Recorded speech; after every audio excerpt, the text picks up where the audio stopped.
Depuis le grand cataclysme, les Arcadiens vivaient blottis au centre de la Terre. Ils avaient tout oublié de leur passé. Ainsi l'avaient voulu leurs ancêtres.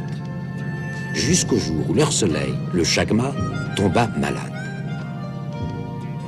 Alors les enfants d'Arcadia osèrent entrer dans le musée interdit. Ils y retrouvèrent quelques traces du passé, mais aucun plan du Chagma.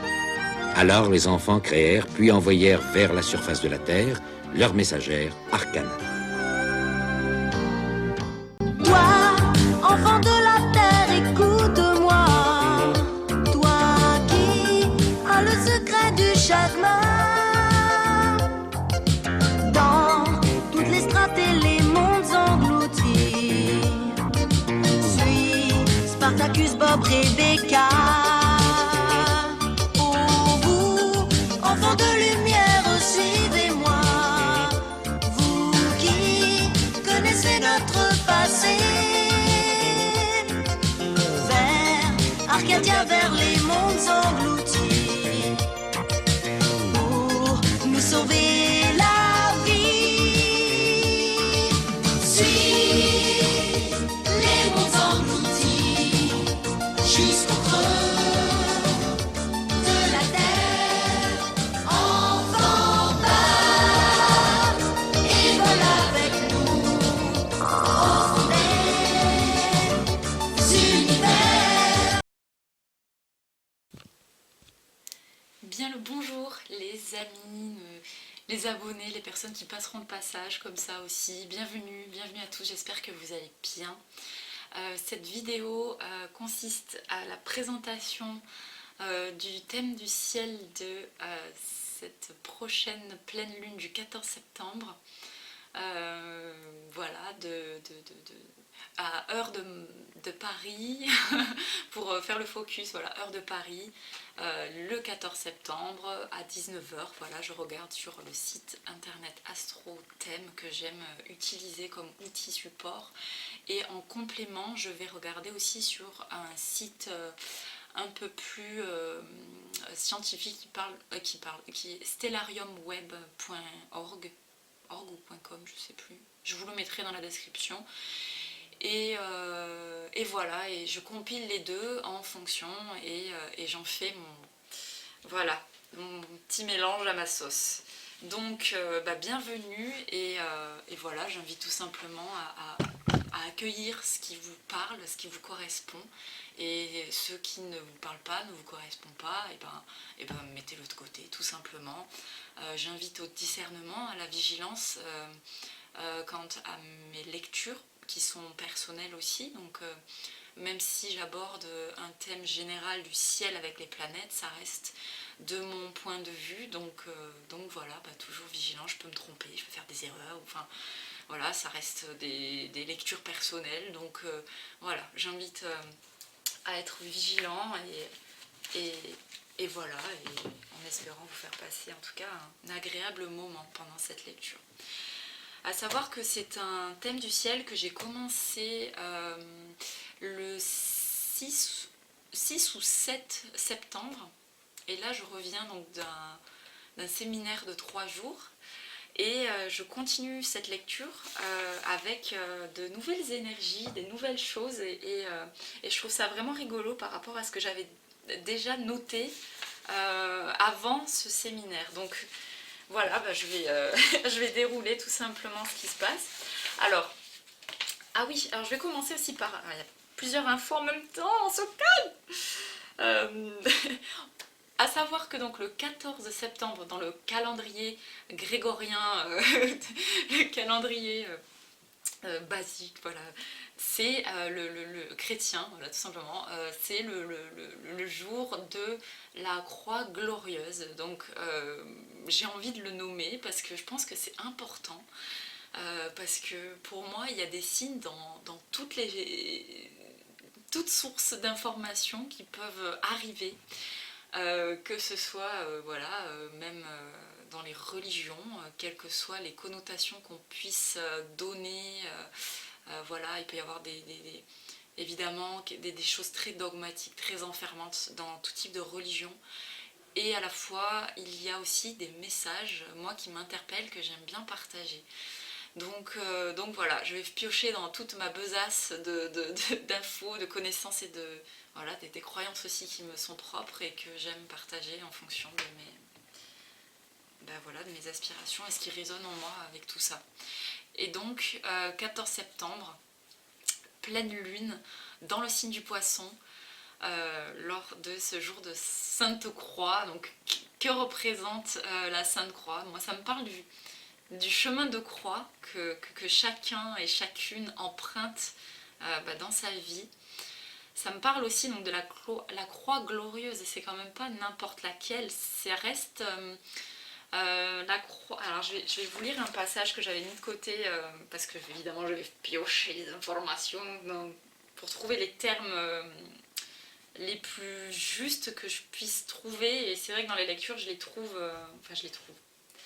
ce qui me parle, je les, voilà, je les emprunte et je vous les retransmets. Alors, ah mince, ici je suis pas sur le bon, je suis sur Vénus. Ah voilà, un instant.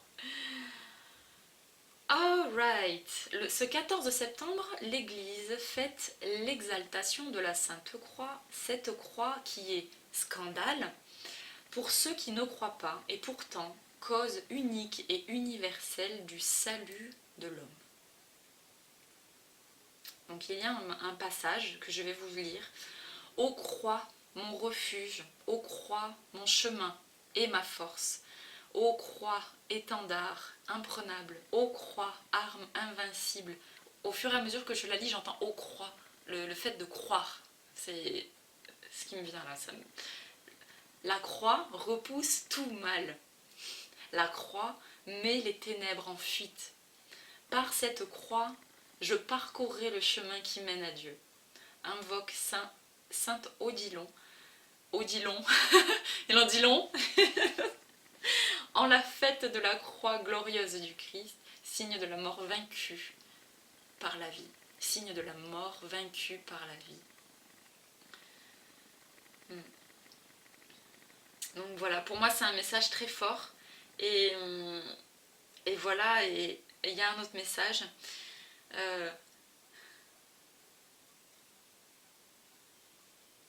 Le 14 septembre, l'Église n'exalte pas une croix quelconque ou toutes les croix, elle exalte la croix de Jésus, parce qu'en elle s'est révélé au plus haut point l'amour de Dieu pour l'humanité. C'est ce que rappelle l'évangile de Jean en disant « Dieu a tant aimé le monde qu'il a donné son Fils unique ». Contrairement au vendredi saint, le croyant est invité à contempler la croix et la mort de Jésus, non comme un lieu de souffrance, mais comme une source de vie, une source de guérison pour chacun. Voilà pour la petite introduction de la croix glorieuse, qui nous parle donc de l'unique voie du salut. Le Padre Pio en parle aussi, un père spirituel, par son expérience personnelle. Le saint frère capucin sait que pour un chrétien, le véritable remède pour ne pas chuter, c'est de prendre appui sur la croix de Jésus. Mais la croix de Jésus, qu'est-ce que c'est? Quel est le symbole pour chacun? Et je pense que c'est là que c'est intéressant d'aller vraiment écouter ce que ça vous raconte dans votre vie, dans votre histoire. Pas seulement évidemment dans le parcours de Jésus, ce qu'il a semé comme message très fort, de passion, d'amour aussi, de foi, voilà, qu'il a porté malgré les obstacles endurés, malgré les rejets, malgré les blessures endurées et toutes ces choses. Il y a aussi quelque part quelque chose de salutaire derrière tout ça. C'est en tout cas ce qui là moi m'interpelle. Donc voilà, cette pleine lune en ce 14 septembre dans le signe du Poisson, qui vient me raconter plusieurs choses. Alors, les premiers messages pour moi c'était la sortie du brouillard. C'était le message que j'ai eu très fort aux alentours du 6 et 7 septembre.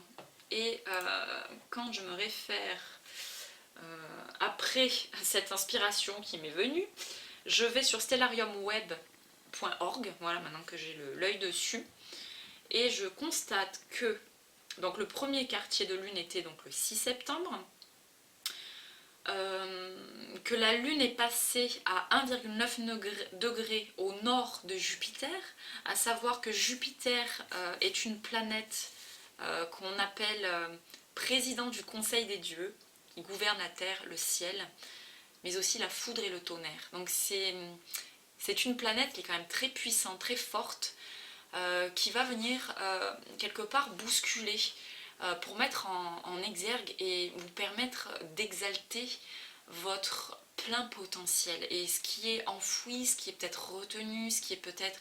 Voilà, c'est en cours de processus. Pourquoi je dis en cours? Parce que en fait la rétrogradation qui a eu fin le 11 août dernier vient annoncer que le mouvement s'est remis en route finalement assez récemment en fait, courant du mois d'août. Donc voilà, il y a quelque chose qui s'est remis en route concernant cette capacité d'expansion et d'exalter finalement vos propres ressentis, vos sources intuitives qui vous sont vraiment personnelles, mais aussi là où il peut y avoir encore des freins, des peurs et des rouages en fait. Ça me parle aussi de ça, Jupiter. Et donc qui est dans le signe du Sagittaire, donc dans son domicile, donc qui rebondit sur le fait que les énergies sont favorables, propices à ces changements-là. Ça ne veut pas dire que quand ils sont favorables, ils sont faciles. Ça veut dire que l'énergie est justement à son plein pouvoir pour permettre à chacun d'entre nous d'être attentif à ce qui chamboule à l'intérieur de nous en fait, à ce qui vit, à ce qui vibre fort, à ce qui dérange aussi et à ce qui nous rappelle aussi d'où nous venons et à quelle famille nous appartenons. C'est vraiment ça le message fort pour moi dans le signe du Sagittaire. À quelle famille nous appartenons. Et ça me parle du soleil intérieur, ça me parle de la vie qui est au-delà de...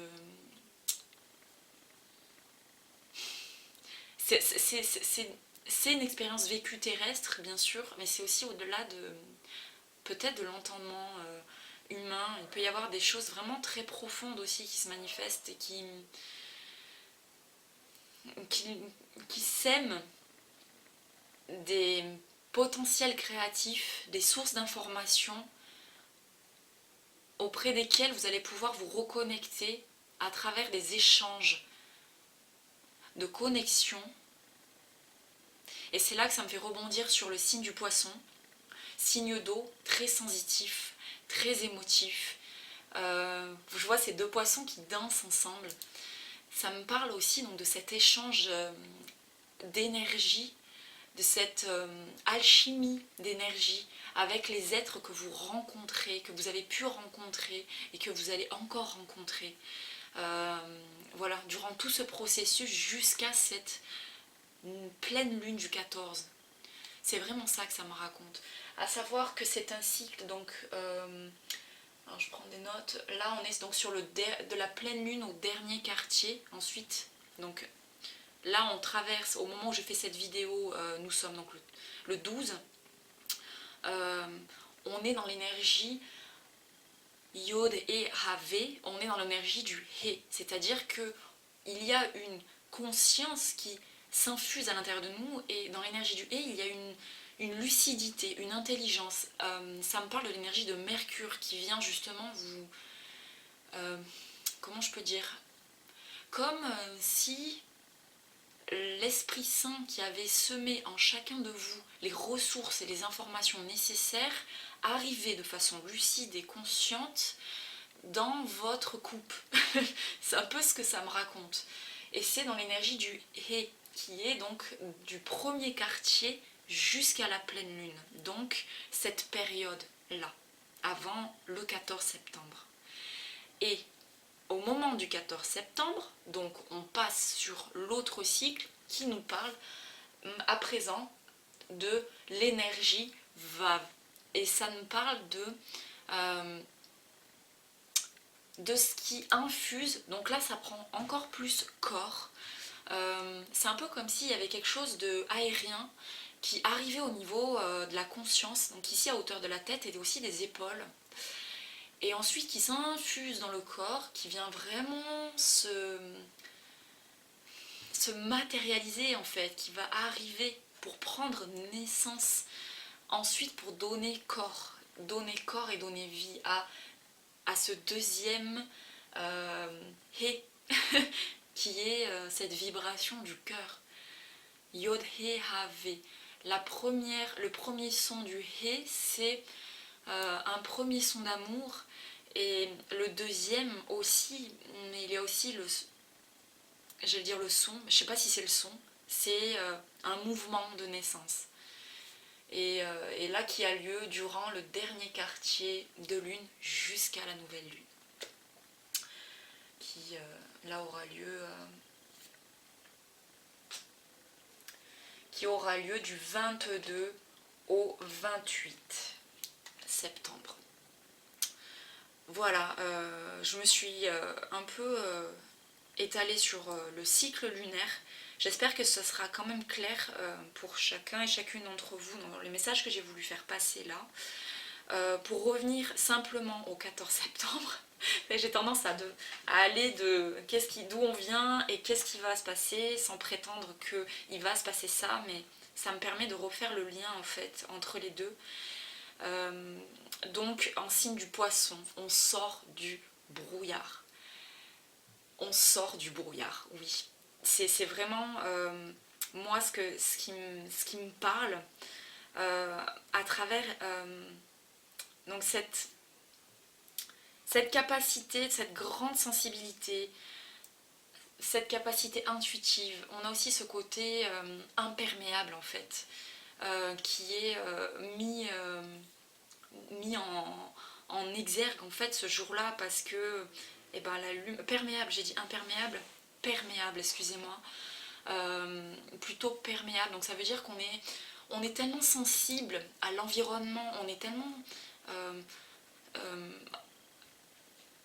sensible aux mots, aux sons, à ce que l'on voit, mais aussi à peut-être ce que l'on ne voit pas, et qui peut aussi nous déstabiliser ou nous faire ressentir certaines choses qui sont peut-être cellulaires, peut-être des choses qui reviennent de loin.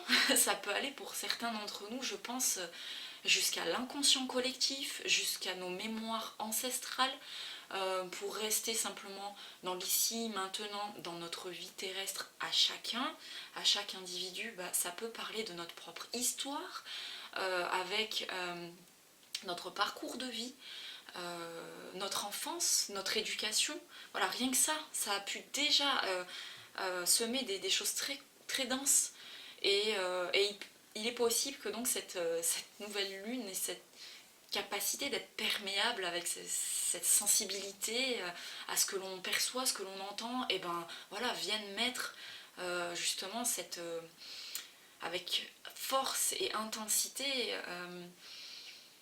toutes ces choses qui sont là, bien vivantes en nous, mais il y a des choses qui méritent peut-être d'être exprimées et qui peuvent être pas toujours évidentes, enfin qui peuvent être pour certains et certaines d'entre vous, je dirais sensiblement vécues. Voilà. À l'extrême, on peut avoir, avec cette pleine lune dans le signe du poisson, des capacités de visionnaire, mais qui peuvent aussi, à l'excès, nous faire un petit peu naviguer aussi dans tout ce qui est un peu chimérique, un peu dans l'illusion, dans la rêverie,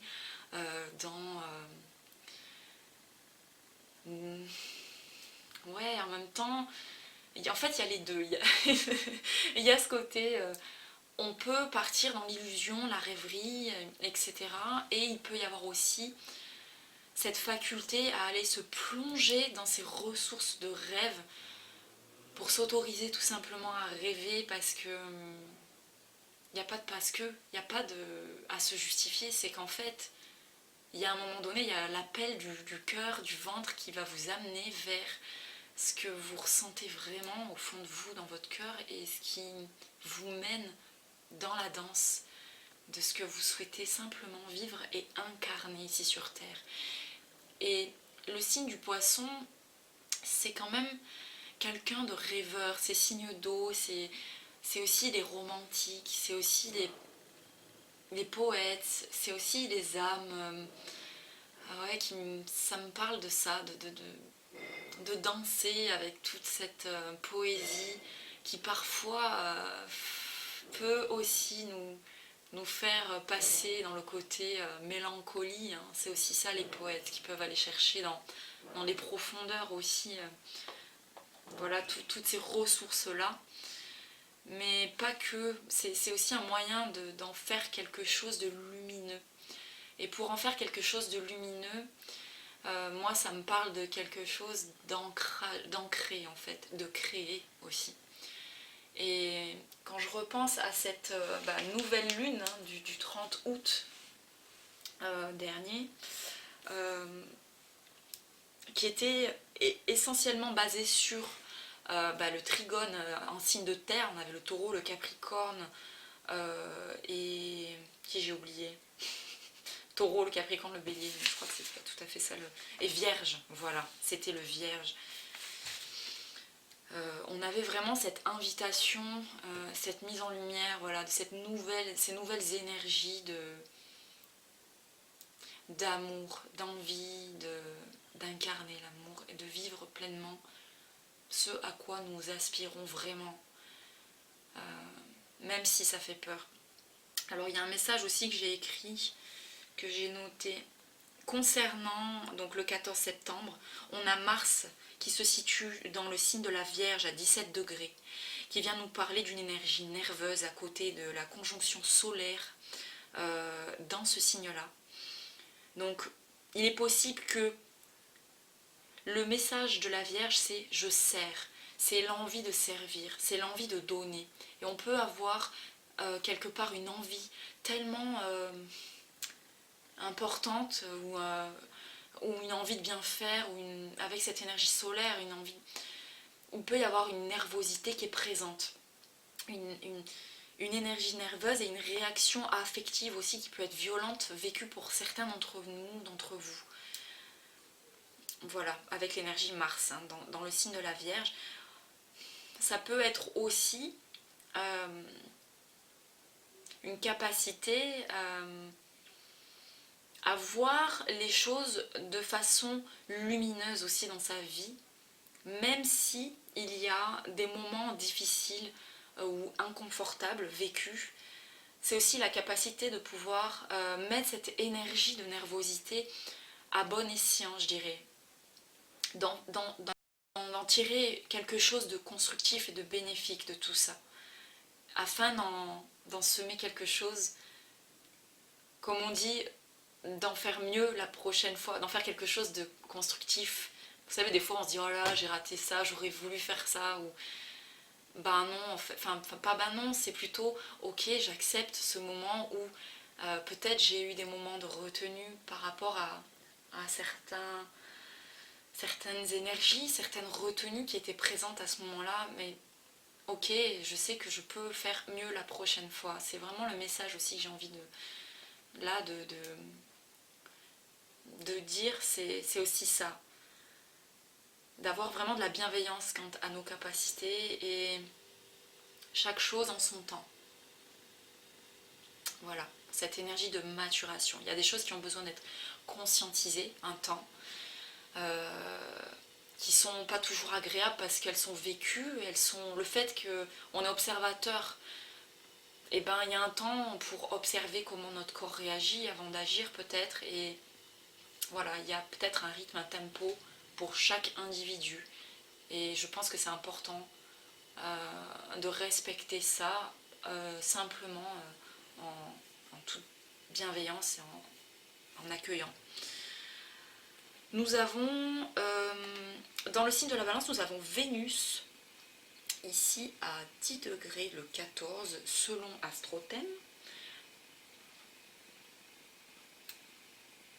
Ici, on l'a le 14 septembre à 0,3 degrés au nord de Mercure. C'est à peu près ça. Je fais le pont entre Stellarium Web et Astrothème en même temps. J'essaye de voir à peu... En fait, ça se suit à peu près. Ouais. Donc Vénus qui passe à 0,3 degrés au nord de Mercure.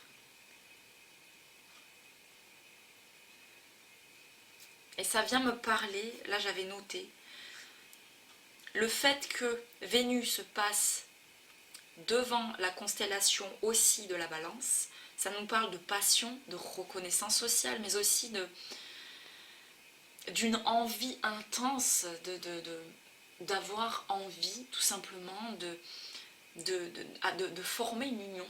Une union, ça peut parler d'une union de couple, ça peut parler d'une union intérieure, ça peut parler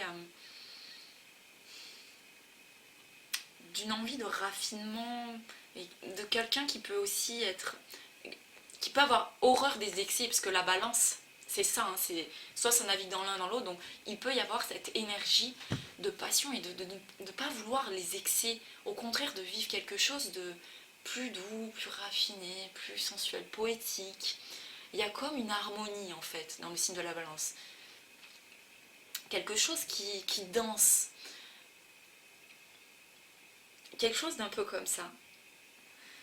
Et il peut y avoir avec cette intensité qui se manifeste ou qui se présente dans la vie, dans ce que vous vivez chacun et chacune d'entre vous. Voyez comment ça peut résonner. Il peut y avoir aussi une hésitation devant l'amour. Et oui. Oui. Il peut aussi y avoir une hésitation devant l'amour. Et oui. Des fois on émet des demandes, elles arrivent, pouf, et là toc toc, ça vient toquer à la porte. Et là c'est comme si, ok, on savait que c'était devant la porte, mais ah c'est déjà là, ok. Est-ce qu'on ouvre la porte ou bien... Voilà, donc il peut y avoir aussi cette configuration-là en lien avec cette passion. Est-ce qu'on a peur de la passion? Est-ce qu'on a peur de se laisser tout simplement porter par ce que l'on ressent, par ce qui vit en nous, par ce qui nous traverse? Est-ce que quelque part la passion, le fait de perdre un petit peu le contrôle ou de perdre un peu pied, nous envahit et peut aussi nous déstabiliser et nous faire un petit peu peur et donc nous faire hésiter à ouvrir la porte? Et pourtant, il y a un tambour battant qui est bien là. Hein. Donc voilà, ça me parle de vraiment... il y a un message fort d'amour en fait. Ça me parle d'amour relationnel, mais pas que. Ça me parle de lien, d'amour, d'âme. Ça me parle de ça. Et la capacité à accueillir, à se dire que oui, nous avons tous cet appel. Il n'y a pas un tel ou un tel qui est le plus ou moins appelé à vivre une belle expérience profonde. C'est tout le monde qui est appelé à cet appel. Et je crois que c'est le plus beau cadeau qu'on puisse se faire, c'est d'ouvrir la porte. Et ouais, voilà. Quand ça vient sonner à la porte, il faut ouvrir la porte, je crois. À savoir que Saturne en Capricorne est toujours là, avec la conjonction Pluton dans le même signe. Donc Saturne dans sa maison, qui nous parle aussi de concentration, de réflexion à son apogée. Hein. Donc en signe de Capricorne, on a besoin de comprendre, on a besoin d'évaluer. On peut avoir un souci de perfectionnement aussi, de beaucoup rationaliser, d'analyser les choses, un peu de décortiquer, j'ai l'impression. Ok, et et en même temps qui nous permet de trier. De trier dans le sens, on arrive à l'équinoxe d'automne, là, donc du 18 au 23, qui nous parle dans les 8 Shabbats, là, de Mabon, donc ça nous parle un peu comme un deuxième printemps, avant de rentrer dans le cycle hivernal, c'est-à-dire qu'à l'automne, il y a les feuilles mortes qui tombent de l'arbre, il y a des choses que l'on dépouille, il y a qu'est-ce que l'on décide de garder, pas de garder pour posséder, mais quelles sont l'essence même des choses que l'on a simplement envie d'honorer, de préserver, de chérir en nous, tout simplement pour arroser ces belles graines qui vont maturer pendant tout ce cycle hivernal et fleurir pendant les prochains cycles à venir. Et pour ça, et ben dans le jardin, dans l'espace secret, dans ce temple que chacun soigne de tout son cœur, de toutes ses capacités, de tout son être, quelle est cette comment je peux dire, entretien je cherche des mots parfois, excusez-moi, quel est cet entretien qui serait ou qui est bénéfique pour vous avant de rentrer dans ce nouveau cycle pour préserver toutes ces belles énergies que vous avez pu conscientiser et que vous souhaitez j'allais dire fleurir, voir fleurir, oui, tout simplement. C'est l'invitation avec Saturne en Capricorne et cette analyse et cette capacité de concentration que vous avez à réajuster la balance, à voir ce qu'il y a de juste, non pas pour balayer tout ce qui ne va pas, mais tout simplement de garder en fait ce qui vous a servi un temps et à un moment donné de quoi vous avez besoin pour avancer. Et ces choses-là ont besoin tout simplement d'être balayées comme ces feuilles mortes qui tombent de l'arbre parce que le cycle est terminé, parce qu'il y a quelque chose qui a été révélé, il y a quelque chose qui est venu à la conscience. Et à un moment donné, voilà, la nature suit son cours et je pense que nous sommes liés à la nature aussi. Et il y a des choses qui se dépouillent, des choses qui partent, qu'il faut laisser partir tout simplement. Parce que retenir, ça serait contre nature. Donc si on veut accueillir des nouvelles choses, je pense que ce nouveau cycle ici dans lequel nous allons rentrer pendant l'équinoxe d'automne ce mois-ci, c'est important. Pour moi le message de laisser partir vraiment les vieilles feuilles et tout simplement en remerciant et en faisant le point sur ok, ça maintenant je l'axe pour aller vers la ligne directrice de ma vie florissante par exemple. On a un trigone dans le signe du Gémeaux, du Sagittaire et de la Vierge entre donc Jupiter, Neptune et Mars. À savoir que Neptune rétrograde jusqu'au 27 novembre, qui nous parle de l'énergie de la pensée. C'est vraiment l'énergie de Neptune, c'est l'énergie de la spiritualité, des choses profondes, des choses que... ce côté divin, ce qui est un peu plus aérien, ce qui est moins dense, moins... Voilà, ce côté un peu plus inspirant, voilà. Les idées de génie, les sources un petit peu qui nous viennent de parfois on ne sait pas d'où, mais qu'on peut trouver dans toute source finalement de messages ici, bel et bien sur Terre. C'est vraiment ça le message. Après cette nouvelle lune du 30 août et cette pleine lune, moi ça me parle de tout ce que l'on a pu rêver pendant un temps, qui est en train tout simplement de se matérialiser, de le voir se concrétiser en fait, et de se dire, oh, en fait, tout est là, déjà, devant moi, devant mon nez, en moi. J'ai juste à, ok, à accepter, en fait. Et si c'était ça, tout simplement. Et si c'était ça, tout simplement.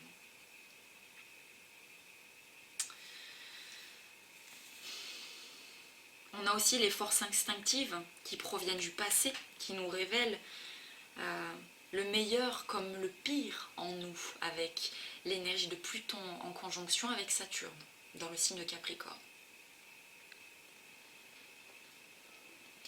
On a aussi donc cette capacité à voir avec Saturne l'énergie qui mûrit, l'énergie de toutes ces choses que l'on a pu voir, que l'on a pu conscientiser dans la solitude, où l'on poursuit sa tâche sans relâche, où on est le chef qui vise à la longue portée. C'est vraiment ça, c'est suivre le focus, suivre le but, la portée d'un objectif, en prenant conscience d'où est-ce que l'on vient, pour savoir où est-ce que, à présent, où on va. Et ici, pas à pas, on ancre, on vit, on ressent, on manifeste les choses et c'est parti, à son rythme. On a Uranus, toujours à 6 degrés, enfin toujours dans le signe du Taureau, cette fois à 6 degrés 10, j'ai l'impression que il y a un peu une hésitation dans le signe du Taureau avec cette idée de possession, de croire que nous sommes têtus à penser que nous n'avons pas les ressources nécessaires. Il y a un truc comme ça. Et pourtant Uranus c'est l'énergie justement de révolution, l'énergie de changement, d'évolution, de novateur. À 6 degrés j'ai l'impression que c'est comme si on intégrait à un certain rythme, c'est évolutif, on intégrait nos capacités, de nos valeurs et de nos ressources. Ça me parle de ça. Et pourtant, l'énergie du Taureau, ça peut être aussi quelqu'un d'entêté, de têtu, d'obstiné. Voilà. Donc voyons un petit peu. Voilà, c'est peut-être intéressant de se poser la question, mais est-ce que je suis pas un peu trop à cheval sur quelques exigences à tout prix qui peut-être freinent ou empêchent de laisser libre cours à sa créativité, à laisser circuler tout simplement ce qui danse, ce qui a envie tout simplement de vivre, de jaillir de façon peut-être plus simple. Il peut y avoir quelque chose de comme ça dans le signe du Taureau, j'ai l'impression. On peut aussi donc réaliser ses objectifs concrets en lien avec son rapport aux finances, la matière, le soi. Donc voilà, c'est pour ça que ça me parlait de ses capacités, ses ressources en soi. Je crois que pour beaucoup d'entre nous, il y a ce lien à la valeur que l'on se donne, que l'on se porte à soi-même, qui est en lien avec la matière, qui est en lien avec l'argent. Je sais que pour certains d'entre nous, je dis d'entre vous, mais je m'inclus à chaque fois dans tout ce qui passe là, il y a pour moi cette hésitation parfois à se dire que ce que l'on fait, bon, bah, on le minimise. On se dit, bon, ça vaut pas grand chose, oh, bah, c'est rien. En même temps, il y a une forme de justesse qui nous permet de ne pas tomber dans le trop. Et en même temps, ce frein peut aussi nous auto-saboter et à laisser vraiment libre cours à oser en fait. Et je crois que ici l'énergie d'Uranus en Taureau me parle de lâcher un petit peu les freins sur sur quoi nous sommes un peu têtus et bornés, hein, sur peut-être des exigences et à la fois il y a aussi cette capacité. Donc les exigences sont aussi une source de concrétiser les choses quand on veut se perfectionner dans quelque chose, et ben on a plutôt intérêt d'utiliser à bon escient cette énergie d'exigence de façon à cultiver et à concrétiser de la façon qui nous semble la plus pertinente, la plus cohérente pour chacun et chacune d'entre nous. Voilà, c'est ce qui me vient. En date du 8 septembre, là je refais un focus sur ce qui est passé. La Lune est passée à 6 degrés sud de Saturne. Donc, on reparle du dépouillement, on reparle oui, de cette capacité de concentration, de réflexion sur les choses avec lesquelles on rentre un peu en crise, et c'est inconfortable même. C'est parfois vraiment très énervant, agaçant, on ne comprend pas, des fois c'est chaotique. Je vais vous partager un message aujourd'hui quand je suis sortie dehors et que j'ai remonté les escaliers pour remonter dans mon appartement qui se situe sous les toits, au 4e étage. Et un de mes voisins que je croise me dit allez monter au ciel. Il m'a dit ça aujourd'hui, j'ai trouvé ça rigolo, j'ai envie de vous le partager. Ça m'a interpellée, j'ai trouvé ça rigolo parce que je sais à quel point, pour moi, signe du cancer, signe d'eau, de rêverie, de beaucoup d'intériorité, d'introspection, ou parfois de matérialiser, d'extérioriser ou d'ancrer les choses en partageant, en témoignant dans le réel avec des personnes. Ça peut parfois être un peu plus difficile, par exemple pour moi.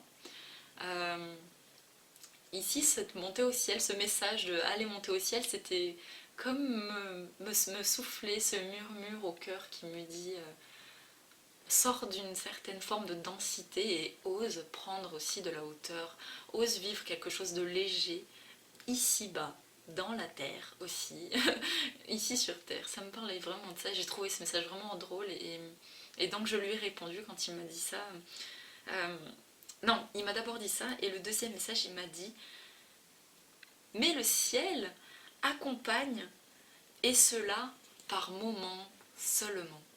J'ai trouvé ça génial parce que ça venait aussi réajuster quelque part que oui, évidemment qu'on est guidé, évidemment qu'on est soutenu, on est aidé, des messages sont là en permanence. Mais ce message m'a interpellée de façon fortement positive dans le sens où oui, il y a une part aussi qui vient là à nous d'acter, de faire les choses. Et j'ai trouvé ça vraiment drôle qui me dit ça aujourd'hui. Voilà. En ce 12 septembre, au moment où je fais cette vidéo qui me parle du pendu, du lâcher prise. Et ce qui est vraiment rigolo, c'est qu'aujourd'hui, je l'ai étiré, enfin, c'est mon outil d'accompagnement quotidien. Et aujourd'hui, le pendu est sorti en énergie d'accompagnement pour ma journée. Et vous savez comment est-ce qu'il est sorti? Il est sorti à l'envers. Et quand le pendu est à l'envers, qu'est-ce qu'il fait? Eh bien, il danse. Et il ressemble à l'arcane du monde, à la personne qui est dans sa bulle, mais qui est dans son essence même. J'ai trouvé ça vraiment rigolo. Regardez comme elles ressemblent. Voilà. C'est les mêmes, hein. Elles sont pour moi en analogie. Voilà. Et ça me parle d'un lâcher prise. En changeant une façon de voir les choses ou une façon de voir la vie ou de les vivre, en changeant d'angle de vue, de perspective, alors on les voit d'une autre manière en dansant.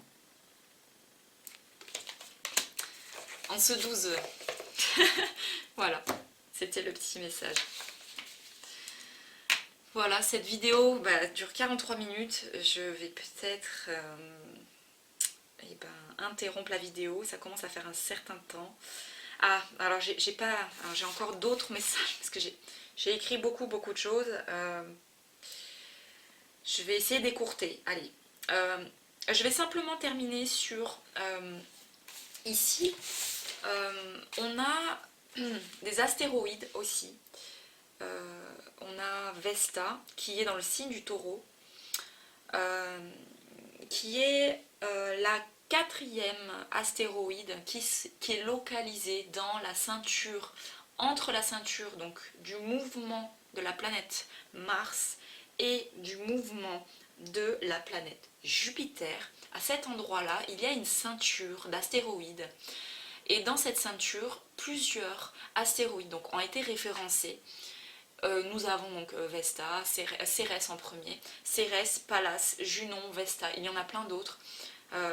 Pour les 4 premières, on a donc Cérès, Pallas, Junon, Vesta, et Vesta donc se situe dans le signe du Taureau et nous parle de la capacité à se dévouer à une cause et d'y apporter la plus grande efficacité dans le signe du Taureau, par rapport au lien de nos valeurs, nos capacités.